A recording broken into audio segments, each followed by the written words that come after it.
کہ یہ کہا ہے نا کہ جی 9 مئی کو جو ہوا تو اس کی وجہ سے سزا مل رہی ہے. نہیں, یہ 9 مئی سے پہلے سزا مل رہی تھی. 9 مئی کو تو ایک بہانہ مارا گیا. اور میں پھر سے آج کہتا ہوں کہ جس وقت انڈیپینڈنٹ انویسٹیگیشن ہوئی, اور اس کے اوپر انڈیپینڈنٹ انویسٹیگیشن ہونی چاہیے, کیونکہ کسی کو حق نہیں پہنچتا جج, جوری اور ایکسیکیوشنر بننے کا. آپ کا ایک موقف ہے, ہمارا ایک موقف ہے. ہمارا موقف ہے کہ یہ پورا سیٹ اپ تھا, یہ پوری تیاری تھی, پہلے سے سب کچھ پری پلان ہوا تھا. جان کے مجھے اس طرح پکڑا گیا کہ ایک ریاکشن آئے, اس ریاکشن کے اوپر پہلے سے پلان بنا ہوا تھا. اگر پلان نہ بنا ہوتا تو ایک دم 10,000 لوگوں کو کون پکڑ سکتا ہے 2 دنوں کے اندر, جبکہ پہلے سے لسٹیں نہیں بنی ہوئی تھی, پہلے سے تیاری نہیں تھی, پہلے سے پولیس کو حکم نہیں دیا ہوا تھا کہ تم نے ادھر ادھر جانا ہے. یہ تو پہلے پلان ہوا تھا سب کچھ. اور ہم کہہ کے تھک گئے ہیں کہ کیوں نہیں اس کے اوپر انویسٹیگیشن ہوتی. سب سے پہلے تو پولیس چیف کو پکڑیں. کیا تھا, یا آئی جی جو پنجاب تھا یہ دندناتا پھر رہا ہے, اس کو کیوں نہیں پوچھتے کہ کیا ہوا تھا, جب اتنی دیر 2 گھنٹوں کے اندر ایک قافلہ آ رہا تھا وہاں سے لبرٹی چوک سے, اس کو بھی نہیں پوچھا. اور وہ جو CCTV کیمرہ جو 100% لگے ہوئے ہوں گے وہاں کور کمانڈر کے گھر میں, وہ کدھر گئے, ان کے اوپر کیوں نہیں کوئی ایویڈنس آئی. کیوں نہیں وہ جو عسکری بلڈنگ جلائی گئی ہے, وہ آئی وٹنس ہے, اس نے کہا جو لوگ تھے وہ تحریک انصاف کے تھے ہی نہیں جو جلا رہے تھے, اس کے اوپر کیوں نہیں کوئی انکوائری ہوئی. ہمارے اپنے لوگ بار بار کہہ رہے ہیں کہ ایسے لوگ ہم نے دیکھے جو ہم پوچھتے تھے کہ کس پارٹی, ہماری پارٹی کے نہیں تھے, وہ لگے ہوئے تھے آگے لوگوں کو کرنے کے لیے. جہاز چوک میاں والی کے اندر وہ کوئی ماچس سے تو نہیں چل سکتا تھا, وہ جو سیبر وہاں لگا ہوا تھا. میاں والے کے لوگوں کو تو بڑا فخر تھا.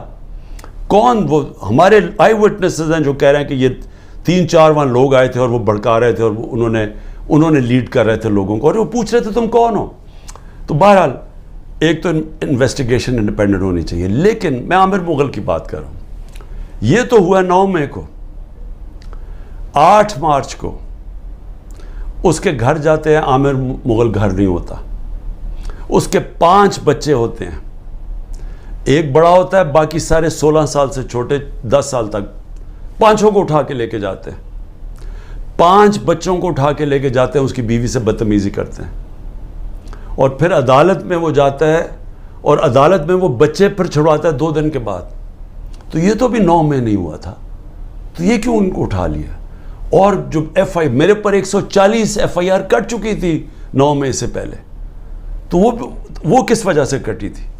تو یہ جو بنایا جا رہا ہے نا کہ جی 9 مئی کے بعد ہی ہوا ہے, 9 مئی سے پہلے سے پلان تھا. یہ پلان بہت پہلے کا بن چکا تھا کہ عمران خان کے اوپر کاٹا ڈال رہے ہیں. تحریک انصاف نے اب واپس نہیں آنا, اگر واپس آئے گی تو مائنس عمران خان آئے گی. یہ پلان پہلے کا بنا ہوا تھا. مذاکرات میں نے شروع سے کہا تھا ہم تیار بیٹھے ہیں. جنرل باجوہ سے میں نے 2 دفعہ مذاکرات کیے, ٹیم بنائی ہوئی تھی جو ان سے مذاکرات کرتی تھی, صرف یہ کہنے کے لیے کہ یہ ہو ہی نہیں سکتا کہ اب ملک کی سب سے بڑی جماعت کو اگر آپ اس کے اوپر کاٹا ڈالتے ہیں تو پھر جمہوریت پہ کاٹا ڈال دیتے ہیں. یہ تو کہیں ہوتا ہی نہیں ہے. تو اس لیے مذاکرات کرتے تھے کہ ہمیں بتائیں کہ آپ کا کیا روڈ میپ ہے. جب جنرل باجوہ گیا اس کے بعد پھر مذاکرات کی پوری کوشش کی, ہمیشہ پیغام پہنچائے, کوئی جواب نہیں آیا, کیونکہ وہاں وہی پالیسی چل رہی تھی, وہی کاٹا ڈالا ہوا تھا. جب کاٹا ڈالا ہوا تو بات کیوں کریں گے کوئی. بات میں آج بھی کرنے کے لیے تیار ہوں, اور اس لیے کہ یہ عمران خان کی اب بات نہیں ہے, یہ پاکستان کی بات ہے. ہمارا ملک جس طرف جا رہا ہے, اس ملک میں کوئی امید نہیں رہ جائے گی لوگوں کی. 10 لاکھ پاکستانی پروفیشنلز ملک چھوڑ کے چلے گئے ہیں. پاکستان کے ڈالرز ملک سے باہر انویسٹ ہو رہے ہیں. لوگوں کو پاکستان کے اوپر اعتماد ختم ہوتا جا رہا ہے, امید جا رہی ہے. اور اگر اسی طرح چلتا رہے تو آگے کوئی بھی ہوپ نہیں ہے. تو کوئی تو پلان ہوگا نا. چلے مان لیا عمران خان نہیں ہے, PTI ختم کر دی. جس طرح ابھی یہ کراچی کے اندر لوکل گورنمنٹ کا الیکشن کروایا ہے, اب اگر اس کو الیکشن کہتے ہیں تو اس طرح تو سارے ڈکٹیٹرشپس کے اندر ایسے الیکشنز ہوتے رہے ہیں جن کی کوئی اہمیت نہیں ہوتی, کوئی مانتا ہی نہیں ہے ان کو. تو یہ الیکشن کہ تحریک انصاف اور جماعت اسلامی کے ووٹ دیکھیں کتنی, 8 سے 9 لاکھ, پیپلز پارٹی کے 3 لاکھ ووٹ, اتنا بڑا فرق, اور وہ جیت جاتی ہے پیپلز پارٹی. اور جس طرح وہ جیتی ہے پولیس کا استعمال کر کے, تو یہ تو کوئی الیکشن نہیں ہے, اور اس سے تو کوئی ملک کا فیوچر نہیں ہے. کیونکہ الیکشنز تب الیکشن مانے جاتے ہیں جب جس ملک میں رول آف لا ہوتا ہے, جس ملک میں انصاف ہوتا ہے, تاکہ جب انصاف ہوتا ہے وہ پھر صاف اور شفاف الیکشن کرواتا ہے. اس ملک میں عدلیہ ان کے حقوق کی حفاظت کرتی ہے, وہ پھر ملک آزاد ہو جاتا ہے. جمہوریت کا صرف مقصد یہ ایک ہوتا ہے, آزادی دینا. جمہوریت کے اندر اگر لوگ آزاد نہیں ہیں وہ جمہوریت نہیں ہے. اور جمہوریت کے اندر آزاد ادارے ہوتے ہیں, آزاد الیکشن کمیشن ہوتی ہے, آزاد عدلیہ ہوتی ہے, وہ لوگوں کے حقوق کی حفاظت کرتی ہے. جب لوگوں کی حقوق کی حفاظت کی جاتی ہے, فنڈامنٹل رائٹس کو پروٹیکٹ کرتے ہیں, قوم آزاد ہو جاتی ہے. اور آزاد قوم وہی اسی کی پرواز اوپر جاتی ہے. میں آپ کو مثال دیتا ہوں, ایسٹ جرمنی, ویسٹ جرمنی, دوسری جنگ عظیم کے بعد ایسٹ جرمنی کے اندر ڈکٹیٹرشپ آ گئی, ویسٹ جرمنی میں جمہوریت آ گئی. جب 50 سال کے بعد ایسٹ جرمنی آزاد ہوتا ہے اور اکٹھے ہوتے ہیں, تو ایسٹ جرمنی پیچھے رہ جاتا ہے, ویسٹ جرمنی اوپر چلا جاتا ہے, ایسٹ جرمنی نیچے آ جاتا ہے. اسپین کی میں مثال دیتا ہوں, وہاں ڈکٹیٹرشپ آ گئی سیکنڈ ورلڈ وار کے بعد, فرینکو آ گیا, 30 سال ڈکٹیٹرشپ رہی, وہ پیچھے چلا گیا. اسپین سارا ویسٹرن یورپ جو ڈیموکریسی تھی آگے چلا گیا. Soviet Union, second world war کے بعد 2 بڑی طاقتیں تھیں, امریکہ اور سوویت یونین. اصل میں سوویت یونین نے نازی جرمنی کو شکست دی تھی, ان کے پاس طاقت تھی. اور وہی سوویت یونین کے اندر وہ ہوا جو آج پاکستان میں ہو رہا ہے. اور ادھر سے وہاں وہ آزاد ہو گئے, وہ آزاد تھے, مغربی سوسائٹیز, ویسٹرن یورپ, امریکہ, وہ آگے نکل گئے. سوویت یونین ٹوٹ گیا. کبھی کوئی معاشرے میں جدھر آپ آزادی اس کی ختم کر دیتے ہیں, اس کی آپ پرواز ختم کر دیتے ہیں. نارتھ کوریا, ساؤتھ کوریا, ایک ہی لوگ ہیں. ساؤتھ کوریا دیکھیں کدھر پہنچ گیا, کیونکہ آزاد ہے, جمہوریت ہے. نارتھ کوریا کو دیکھ لیں, ڈکٹیٹرشپ میں کیا حالات ہیں اس کے. ابھی BBC پہ فلم آئی, وہاں لوگ بھوکے مر رہے ہیں, اور وہی لوگ ہیں. تو ہم ایک طے کر کے سفر یہاں تک پہنچے تھے. ہمارا آہستہ آہستہ ڈکٹیٹرشپ آتی تھی, پھر جمہوریت آتی تھی, پھر ڈکٹیٹرشپ آتی تھی.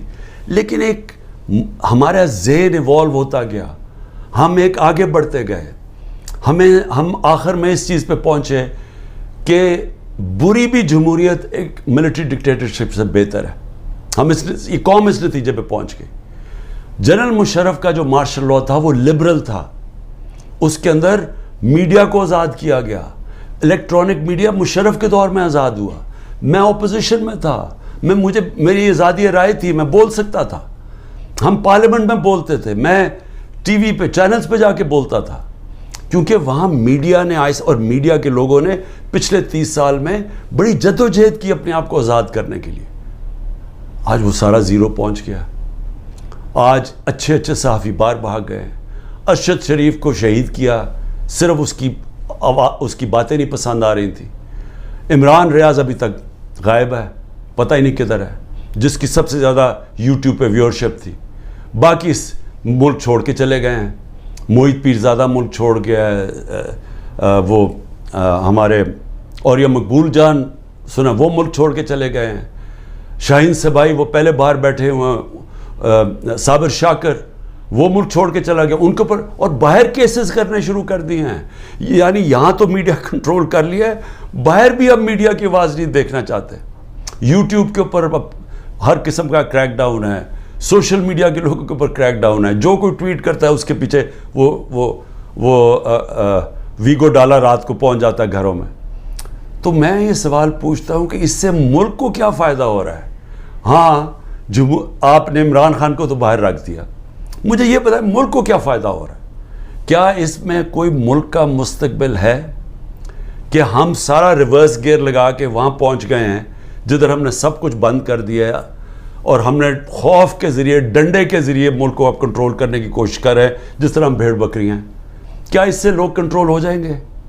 کیا ہمارا یہ خیال ہے کہ یہ جو ہم اب جس طرف لے کے جا رہے ہیں کہ پاکستان کے بڑے بڑے نامور ڈاکو اوپر ملک کے بیٹھ گئے ہیں اور قوم کو کہیں کہ جناب یہ ہم نے فیصلہ کیا، یہ بیٹھے ہوئے ہیں اور اب آپ نے ان کی جس طرح بھی الیکشن جیتے ہیں بس آپ نے ان کو قبول کرنا ہے. یہ یاد رکھیں گے یہی لوگ تھے جن کو جنرل مشرف نے جب اپنا مارشل لاء لگایا 99 میں تو ساری قوم کو بتایا کہ ان دونوں پارٹیز نے کتنی کرپشن کیا ہے.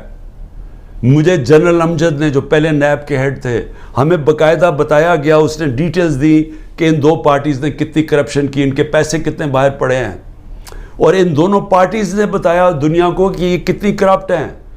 سر محل کا نواز شریف نے بتایا کہ وہ سر محل میں یہاں سے پیسہ چوری کر کے گیا.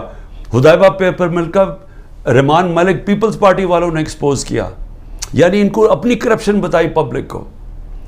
پھر جنرل مشرف ان کو NRO دے دیتے ہیں، یہ واپس آتے ہیں، 10 سال پھر بیٹھتے ہیں، ان کے اوپر اس دور میں کرپشن کیس بنتے ہیں. ہمیں بتایا جاتا ہے، ہمیں تباہی سے بتاتی ہے کہ ان کی کرپشن کتنی ہے.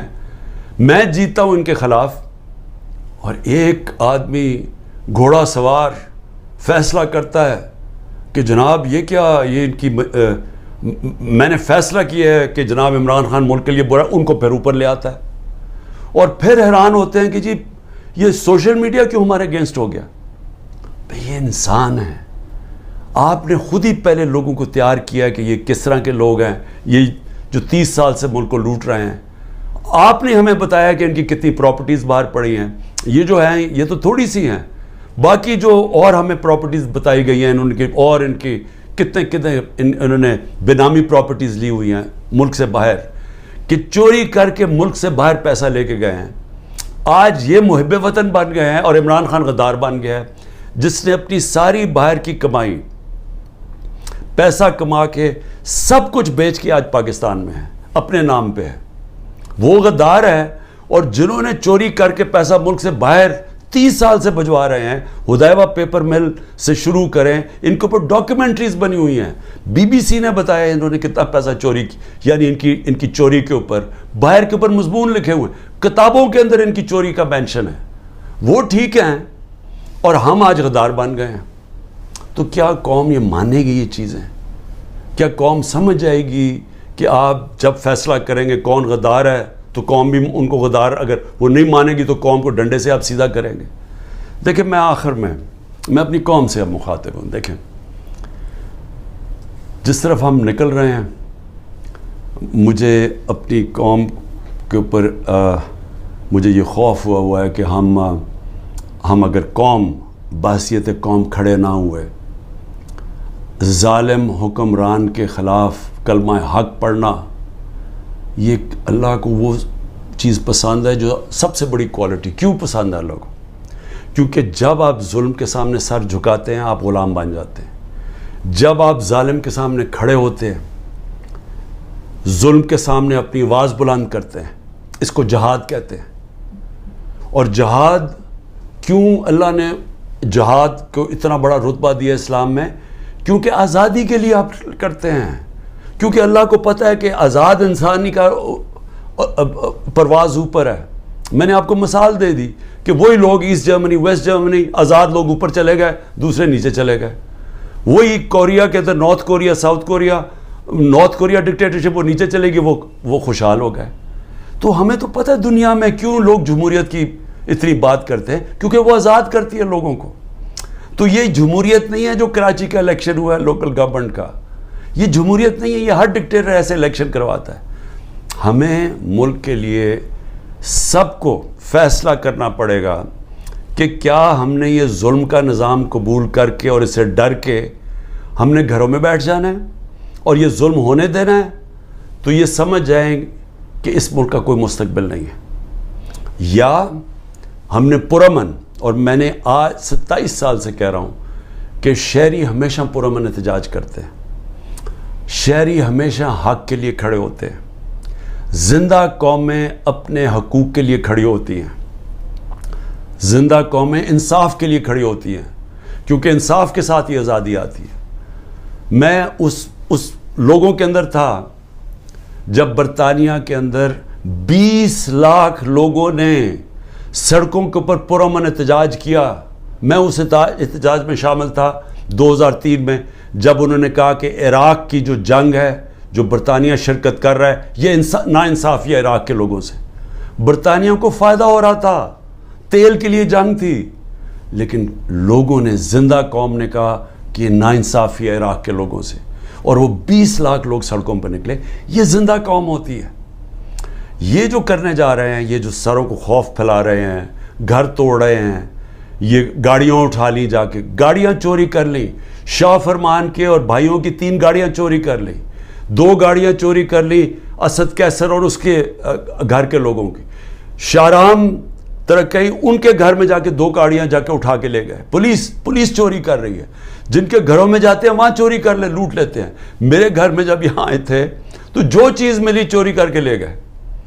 تو کیا ہم اس کو قبول کریں گے اور خوف کے سامنے جھک جائیں گے, یا ہم ایک زندہ قوم کی طرح کھڑے ہوں گے؟ یہ جو اس وقت خوف پھیلایا جا رہا ہے, میں آپ کا مقصد اس کا بتا دوں. اس کا مقصد یہ ہے کہ انہوں نے پلان کیا ہوا, یا ملٹری کورٹ کے ذریعے, یا یہ کوئی قتل کے کیس اور ڈال رہے ہیں, یا ابھی میرے پاس کوئٹہ کا قتل کا کیس ڈال. ان کی کوشش یہ ہے کہ مجھے پھر اب انہوں نے پکڑنا ہے. اس کے لیے گراؤنڈ تیار کر رہے ہیں کہ خوف اتنا پھیل جائے کہ جب آپ عمران خان کو پکڑیں تو قوم چپ کر کے بیٹھ جائے. یہ سارا پلان ہے. میں صرف آپ کو کہہ رہا ہوں کہ میں تو تیار ہوں, میں تو تیار ہوں جیل کے لیے, میں تو ہر چیز کے لیے تیار ہوں. اللہ کے اوپر پورا اعتماد ہے. میں تو یہ اپنی ذات کے لیے کر نہیں رہا, یہ تو میرے اپنے ملک کے لیے. میں جب نکلا تھا آج سے 27 سال پہلے تو میں تو جہاد سمجھ کے نکلا تھا, کیونکہ اللہ تو مجھے سب کچھ دے بیٹھا تھا. تو یہ تو اب آپ کے اوپر چیلنج ہے. کیا آپ نے چپ کر کے ظلم ہونے دینا اپنے اوپر اور اپنا مستقبل ختم کرنا ہے, یا آپ نے پرامن احتجاج کرنا ہے اور سب نے مل کے کرنا ہے کہ یہ ظلم ہمیں قبول نہیں, ہم آزادی چاہتے ہیں, ہم حقیقی جمہوریت چاہتے ہیں. حقیقی جمہوریت کا مطلب حقیقی آزادی چاہتے ہیں. ہم کسی صورت کسی ظالم کے سامنے سر نہیں جھکاتے. اور جب یہ قوم نے فیصلہ کر لیا, کوئی ظالم نہیں آپ کے سامنے کھڑا ہو سکتا. وہ صرف تب تک کھڑا ہوتا ہے جب وہ سمجھتا ہے کہ آپ خوف کے بت کی پوجا کرتے ہیں. جب تک اس کے سامنے جھکے رہیں گے وہ آپ کے اوپر حاوی رہے گا. جب قوم یہ بت توڑ دے گی, قوم آزاد ہو جائے گی, اور آزاد قوم ہی خوشحال ہوتی ہے. پاکستان زندہ باد.